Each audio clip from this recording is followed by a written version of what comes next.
Horas. Horas. Assalamualaikum warahmatullahi wabarakatuh. Horas menjua-jua, Horas di Taganupan semuanya. Sore hari ini, selamat sore, Amang Siombing, sore, Amang Panjaitan, Parjulu Pasat Jolo Tinirtip Sanggara Sabain Huru-Huruan, Jolo Sinukun Marga Asa Binoto Pertuturan. Jelas ya Pak Sukirman, Wong Jowo, ya orang Jawa. Sebab itu sore hari ini kami berada di Hotel Pasifik di Kota Batam, Kepulauan Riau, bertemu dengan Amang Lambok Siombing, seorang muda yang sangat kreatif sebagai Ketua PBB, Pemuda Batak Bersatu Republik Indonesia ataupun sedunia, melalui di Habatahun satu dunia Batak itu Portiwi. Dengan Amang Panjaitan sebagai panuturi ataupun penasihat melalui PBB. Satu, Amang Lambok. Nggak tahun kedua deh. Tahun kedua, tepat tanggal 8 Oktober kemarin lah. Bagaimana dulu berdirinya PBB ini sejarahnya? Iya. Singkat. Pemuda Batak Bersatu atau yang kita kenal, kita sebut dengan PBB, sebenarnya ini sudah berapa kali berganti nama. Awalnya itu sebenarnya di tahun 2018 kita bentuk namanya Satai Sapartawanan. Satai Sapartawanan. Satai Sapartawanan ini sebenarnya kita sekomunitas. Kita sekomunitas kecil di Bekasi yang dimana kita merasa kita senasib lah. Jadi perdahulu di Bekasi Di Bekasi. dimunculkan. Di Bekasi. Baru inspirasi nah jumpa turun dari langit atau ada orang tua atau jenderal atau dia soalnya dia perlindungannya sehingga Satai Sapartawanan. Satai Sapartawanan ini kita ambil memang karena kita merasa kita senasib lah. Anak-anak rantau yang dari berbagai daerah dari Sumatera Utara kita ketemu di situ dari berbagai profesi. Tapi berbagai profesi ya dari kalangan bawah lah. Jadi pada saat itu banyak kawan-kawan yang mengalami kesulitan-kesulitan, ya misalnya kesulitan-kesulitan mengenai pengurusan-pengurusan awalnya. Apakah pengurusan KTP, pengurusan sakit di rumah, pelayanan publik. Ini sebenarnya. Jadi ini yang kita lakukan awalnya. Banyak orang mabiar dah melalui halak kita. Gudang dojol mabiar lawan band organisasi. Alan non gabi go having habis tu sih. Amang Lambok macam mana kok berani mendirikan ini satu Indonesia ini? Padahal apakah itu menghasilkan uang kan? Nah, memang karena kita berbicara tadi senasib, satu rasa, jadi kita nggak pernah memikirkan uang yang harus kita keluarkan, tapi kita memikirkan bagaimana kesusahan kawan-kawan itu juga kami berikut merasakan. Jadi ada keprihatinan. Ada keprihatinan. Perasaan senasib. Bangga songon marsiada pari. Marsiada pari. Bergotong royong asa sambil merubah nasib. Jadi struktur naon adong penasehat. Kita ada pembina, ada penasehat, ada dewan kehormatan. Terdaftar di Kemenkumham. Terdaftar. Kita di Kemenkumham itu terdaftar pada tanggal 8 Oktober ya. 8 Oktober 2020. 2019. Oh 2019. Jadi kita Jadi yayasan perkumpulan langsung persatuan pemuda Batak Bersatu bentuk badan hukum dong. Perkumpulan Pemuda Batak Bersatu. Jelas. Jadi segala marga, segala Batak di mana saja. Iya. Sudah berapa provinsi seluruh Indonesia? Sekarang kita sudah ada di 26 provinsi. Terakhir ini 2 minggu yang lalu sudah menerima mandat itu Kaltara, Kalimantan Utara. Bagaimana Amang bikin bisa begitu banyak macam mana caranya menghubungkan orang-orang Batak yang jauh-jauh itu? Apa alat IT atau alani doang atau alani persaudaraan atau persaripian atau baru? Jadi yang pasti pertama yang kami lakukan adalah visi misi kami yang kami jalankan dulu. Nah, visi misi inilah yang terakhirnya diekspos. Diekspos sama kawan-kawan rekan juang, bahkan banyak juga diekspos masyarakat yang tidak masuk anggota kita. Jadi mereka simpati melihat kegiatan-kegiatan kita seperti beberapa kali kita adakan kegiatan, yaitu pertama kali kita melakukan penolakan adanya terjadi persekusi. Salah satu orang Batak waktu itu di Cikarang. Jadi itu baru ada lagi perlakuan persekusi yang dilakukan di Batangkuis. Baru Manulang. Di Sumatera Utara deh. Iya, tetapi cikal bakalnya rame. Ini banyak di animo masyarakat orang Batak itu banyak. Memang awalnya kami banyak melakukan aksi-aksi sosial. Nah, pada saat itu pada mulai rame-ramenya COVID. Covid. Bulan Maret 2020. Ya, orang takut jika ada yang meninggal dunia, jadi tidak ada satu orang pun yang berani datang untuk membantu pemakaman. Padahal yang meninggal ini tidak COVID. Nah, disitulah kita hadir. Nah, Pemuda Batak Bersatu hadir. Nah, jadi kita kegiatan ini terus-menerus yang kita lakukan. Oke. Di kampung kita di Sumatera Utara, alamar baju merah lakon. Adong mendoa namar politik don, inna politik don. Macam mana, Amang? Apa memang ada yang bercuriga seolah-olah ini bukan sosial tapi politik? Iya. Macam mana Amang menjelaskan ini kepada orang? Jadi kami tidak bisa menolak ataupun melarang orang berasumsi apapun. Iya. Ya. Warna baju merah ini tidak ada kaitan dengan apapun. Jadi Pemuda Batak Bersatu itu tidak berafiliasi ke partai politik manapun. Jadi kita memang adalah organisasi sosial yang kita pastikan sampai kapanpun tidak akan berafiliasi ke partai politik manapun. Gitu. Jadi tetap sosial, nilai sosial ya. Kenapa kita ambil waktu itu warna merah? Iya. Nah, waktu itu ada 3 pilihan warna yang mau kita ambil untuk seragam. Merah, putih, dan hitam. Dan ini adalah warna ciri khas Batak. Nah, waktu itu kita merasa di Bekasi itu kan adalah sekumpulan kecil, kita merasa ya tertindas lah. Nah, itu bahasa kasarnya seperti tertindas lah, artinya tertindas.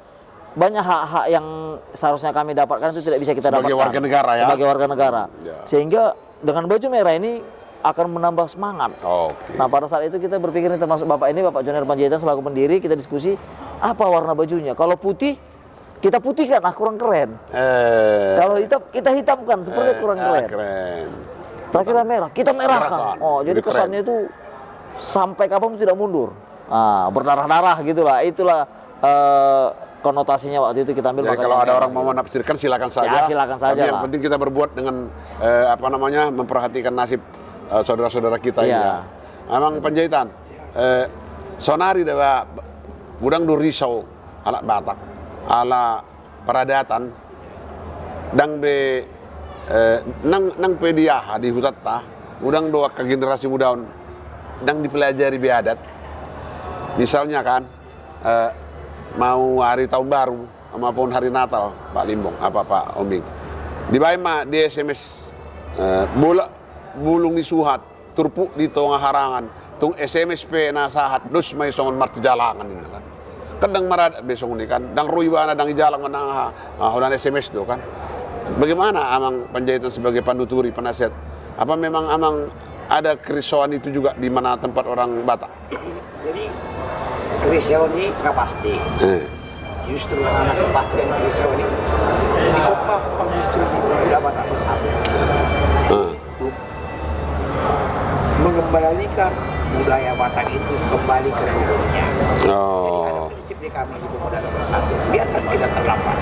Yang penting kita lakukan rekonsiliasi untuk menggali budaya Batak itu seperti budaya yang terdahulu di kampung kita si Jolo-Jolo itu. Ada sih memang keraguan kita. Semua dari dokter nakin ala apa-apain nakin kan.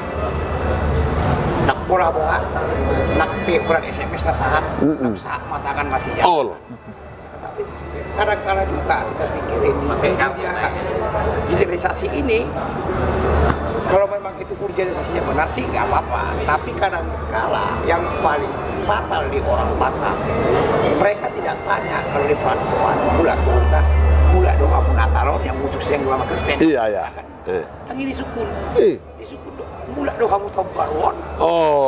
Persepsi ini kan. Iya. Apa yang mau diambil persepsinya? Apakah konteksnya hanya di tahun baru yang sebagian Kristen tidak nanya Natal? Sangat berbeda dengan orang Indonesia Timur. Orang Indonesia Timur dari sukun mula doa tahun baru. Tidak. Mula doa Natalon. Jadi beda do hita teh. Mula doa tahun baru itu bah. Pas loh. Di hutan kami pe.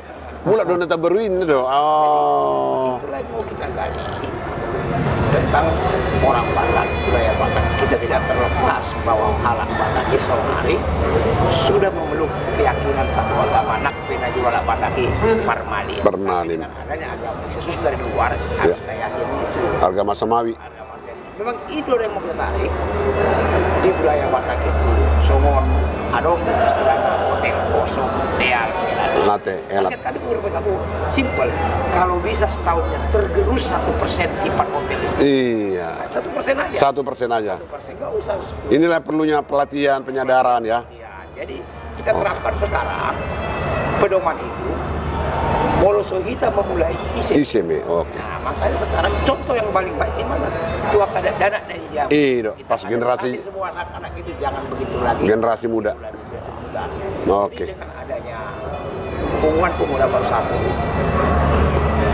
kami anak-anak Platbo ini ya, dulunya kami, tetapi kami sekarang nggak mau lebih kami, kita. Itu pas. Nah, dang dihodang dia tuh hita. Marilah kita Hita. momen ini untuk bersemangat mengembalikan norma-norma budaya Batak agar kembali ke norma-norma leluhurnya.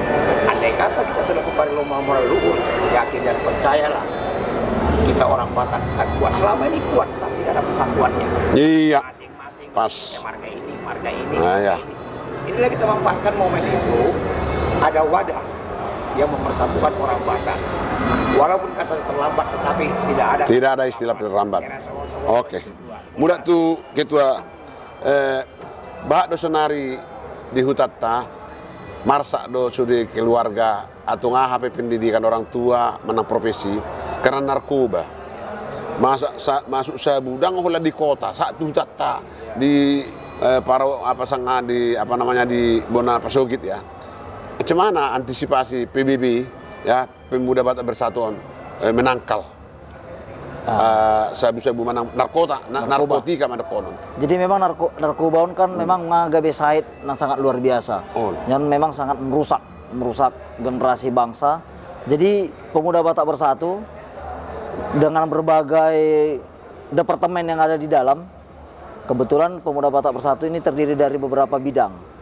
Nah, jadi ada juga yang membidangi pemuda dan olahraga.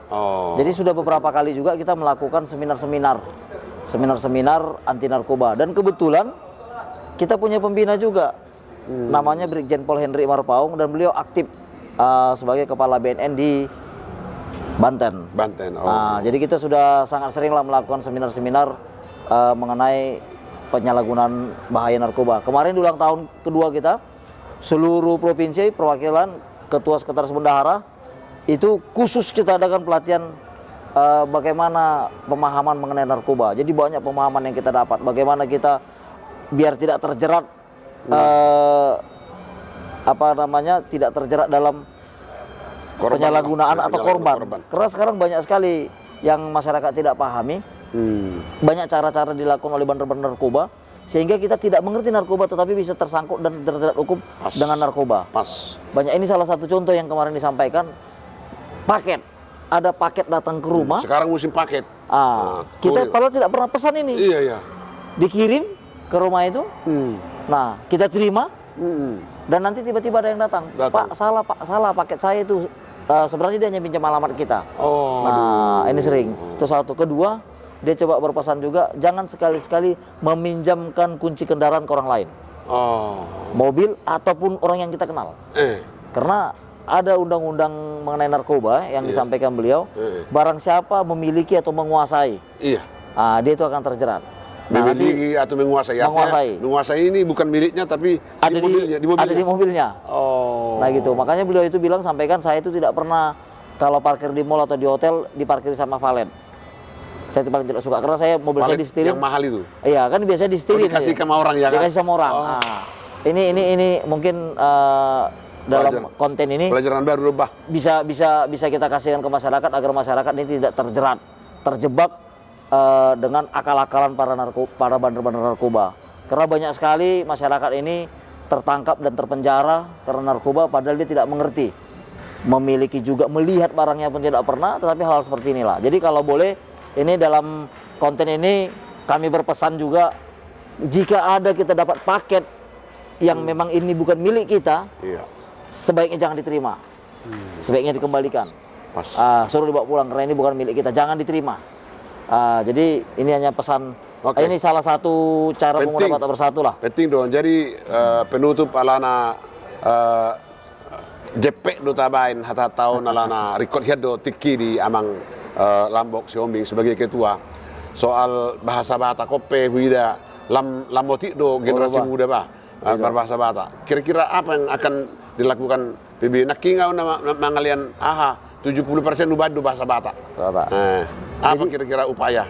Jadi memang membuat guarni Batak. HMP tidak boleh menyalahkan generasi muda Sonarion. Iya betul. Alana laki dan boy marmasa Batak. Alana HMP onah imbas do tu aka na tuan nami najulu. Nah, jadi nyon kan menjadi tugas tak bersama maon bagaimana kecintaan generasi muda terhadap budaya bahasa. Dia lomoni roha tu hal Batak. Kecintaan baik bahasa, baik budaya, adat maupun Bonapasogit. Jadi dengan adanya jaringan pemuda Batak Bersatu yang sudah terkoneksi dari Sabang sampai Merauke, inilah yang akan membuat kerinduan orang-orang muda terhadap Batak. Dan bulan 7 nanti 2022 kita akan mengadakan acara Pemuda Batak Bersatu si Ganteng dari Toba Mulak Tuhuta. Target kita 10.000 perantau dari luar Sumatera Utara akan pulang. Luar biasa. Itu akan target kita. Kemajuan pariwisata daerah kita. Orang semak. Jadi saya kata mungkin sedikit saya Bang kasih sebelum nanti Ben saya bikin closing statement sedikit. Jangan tunggu Anda kaya, jangan tunggu Anda sukses, jangan tunggu Anda hebat baru Anda berbuat. Berbuatlah selagi Anda masih punya waktu. Oh, luar biasa. Imba tuh. Jadi upasa dalam bahasa Batak. Eme si tambatua perlingkuman di Siborok. Saya di Batak masih lihat tua. Saya horas-horas mahita di Parorok. Matu tuh. Saat disuruh saya saat matu betian celiling mahita mangulu. Saya saat matu panggabe tu parhorasan. Bertemu jangan jemu berpisah. Jangan gelisah. Horas. Mantap, horas.